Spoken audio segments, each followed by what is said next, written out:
Ang gandang titingnan eh, nakita ko. Mga ano ba ito? Pantat. Hinuhuli lang, oh. Imagine. Ito karaniwang nangyayari pag merong fish pond. Tapos may baha. Pag nag-overflow ng fish pond, eh kawawa yung may-ari ng mga fish pond. Nagsitakas yung mga isda.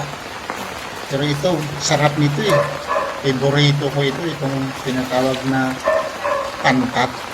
Itong sabi ng tawa na isda, may balbas. Ang sabadista nito, hindi kakain ng sabadista nito eh. Bawal ito sa 7th-day Adventist. Kakain ng ganito.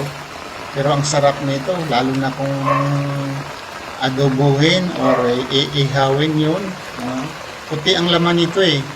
Puti, tapos ang panito, ang buto niya malalaki, intact yung buto niya, hindi kagaya ng bangus.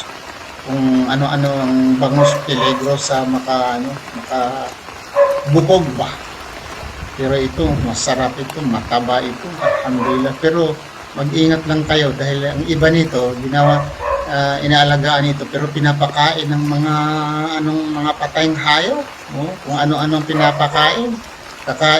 Kasi carnivorous kasi ito eh. Itong isda na ito, carnivorous. So, mag-ingat lang tayo kung mayroon ng ganito na binibinta, buhay. Matagal kasi ito mamatay eh. So, ang gawin lang ninyo, lamingin lang ba? Lagyan sa planggana, lagyan ng tubig, no? Ilang araw, papakainin nyo yung para malinis na pagkain. 3 araw, 4 na araw, kung hindi nyo alam kung saan ito nagmula dahil binibinta ito, karaniwan kung binibinta buhay. So hindi nyo alam kung anong pinapakain. Siguro sa lugar ng mga Muslim, you can trust na halal ho ang pinapakain itong mga isda na ito. Walang kaliskis. Kumakain naman ng sardinas. May sardinas ba na may kaliskis? Kumakain naman ng ginamos. Siguro ang ginamos naman, may kaliskis ba yung ginamos? Kasi sa mga sabadista, malakas kumain ng ginamos eh. No? Yung sabadista ko, no, sarap pa man ng ginamos or di ba kanyang bagoong. Haluan mo tutuhin mo yung bagoong, lagyan mo maraming spices. At haluan mo ng supposing yung ampalaya. Tutuhin mo. Naku, ang sarap nito. Ito, alhamdulillah, masarap ito. Adobuhin mo ito. Lagyan mo ng maraming spices. Lagyan ng maraming luya para mawala yung amoy.